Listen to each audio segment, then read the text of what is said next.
Hey, welcome back to MR Fishing Ohio. Today we're going to be talking about fishing grass. And it's one of my favorite ways to bass fish. So if you don't know how to do it, this is a good video for you to kind of learn some tricks because it can be daunting and also can be frustrating because there are a lot of times where you're just getting tons and tons of weeds on your lure every cast. So how do you maximize your time when you're fishing grass but also catch a lot of fish? So I'm going to focus on a couple different lures that I like to use and also include some different clips from the past year showing you situations I like to throw it. So I got 3 lures that I like to use a lot: spinnerbait, some kind of plastic worm. I like a stick bait a lot, as well as some other versions of that, like a finesse worm, and then some form of a swim jig. I like a finesse swim jig as well as like more power style. Those are the lures that I like to use the most. I will also use a lipless crankbait on occasion, as well as some other lures, but for the most part, those 3 is what I'm fishing grass most of the time. And you'll see in the clips I'm about to show you that I don't fish it the same way with all 3 lures, but I do fish it all 3 lures in the same kind of areas. It just kind of depends on how to use the lure in the right exact spot. So we're going to turn over to the first clip, and you can take a look at what I'm doing in that clip and also give you some pointers about fishing grass in general.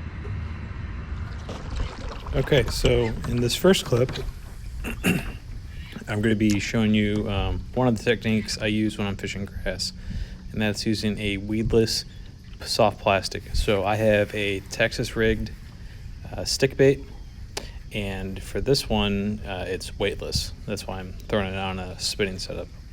And it's a really nice technique when you're fishing some lighter grass, but you still don't want your lure to get hung up.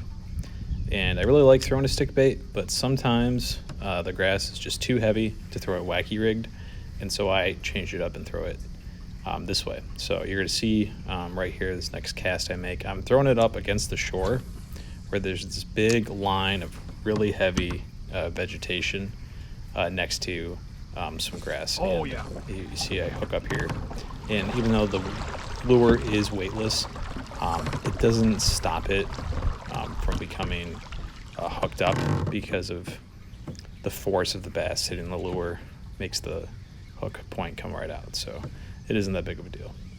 And this was actually the big fish of the day when I was out. So just because it's a lure people throw a lot does not mean it's still not going to catch some nice fish. I think this was a 3.5 pounder, and just on a green pumpkin stick bait, Texas rig. So that's a pretty nice lure for fishing some of the lighter stuff, because remember, this still is spinning gear, and it's easy to get broken off in really heavy grass and other kinds of underwater vegetation, but it's totally fine in smaller ponds, as well as when you're closer to some deeper water where you can kind of pull that fish out of and you're not worried about it going fully into the vegetation where you just lose it entirely. Look at that one. All right. Just under 4 pounds. Just under a 4-pound bass. Absolute chunk.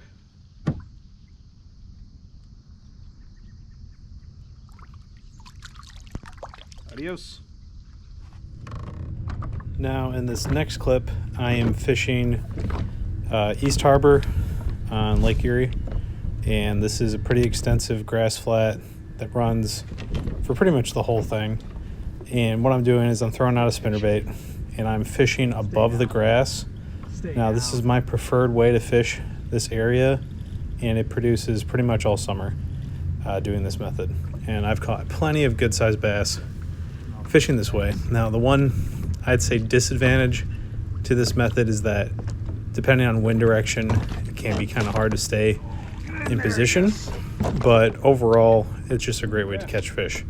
Now what I typically do when I'm fishing this method is that I'm burning the spinnerbait above the grass so it doesn't get hung up in it, and a lot of times, because of how shallow it is, it doesn't really make a difference that I'm not letting that spinnerbait sink. Now there'll be times where you're fishing in deeper water where you want that spinnerbait to sink more, but you really just need to know the depths of the places that you're fishing.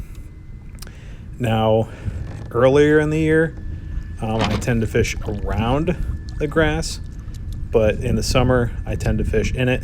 This is in early fall, late summer, and so it's kind of a similar pattern. Let us out of there for you.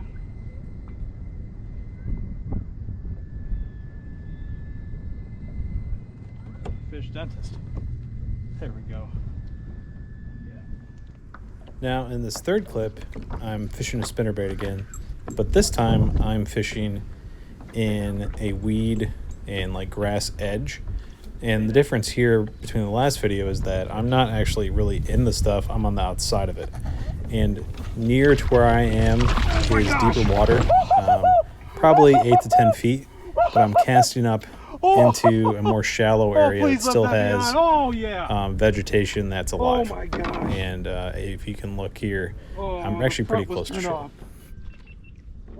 Now in this last clip, I'm fishing back with the Weightless Texas Rig Cinco, and what I'm doing here is I'm throwing into a pocket that's in the grass. So I'm in just a ton of junk right here. My kayak, I can't even like pedal around if I wanted to, but in front of me there's basically a hole where there's a little deeper water, and a lot of the fish were sitting in these pockets. So I'm really fishing in an area that a larger boat and maybe even some larger kayaks would have a tough time getting into, but this was during a tournament and I was able to fill out a limit doing this method. So in the summer, when fishing is tough, finding those pockets could be really key.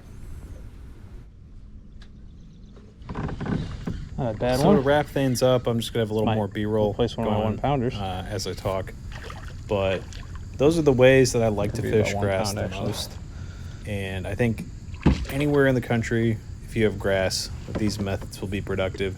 And there's several other ways to fish grass that can be just as productive as any of the ways I've talked about. More heavy Texas rig setups, swim jigs, fishing a frog, same as that other one. and some other topwater baits can also be a great way to fish grass. But I just showed the kind of the ways that I like to do it a lot. And some ways you'll find success if you fish in Ohio, particularly northern Ohio, where a lot of our lakes have heavy, thick grass. And it's just one of those styles of fishing that, as I said earlier, it's kind of hit or miss, especially if you don't know what you're doing. So since I picked up kayak fishing, I've really learned how to fish grass, and it's really my preferred method. I know a lot of people that don't like it, but once you figure it out, you kind of feel helpless when you don't have any grass and you get to a place that's like seemingly devoid of life. So there's lots of different places in the country where these techniques will help you catch fish. It doesn't really matter whether you're in the north or the south. There's going to be lakes with these kind of setups. So once again, thanks for tuning in to the channel, and be looking for more content like this. I'm kind of experimenting with this format as I can't really fish right now. But look out for this over the next month or two before I have some really big trips planned for this year. So be on the lookout for a video where I kind of go over what my 2025 season is going to look like. But until next time, I'll catch you later.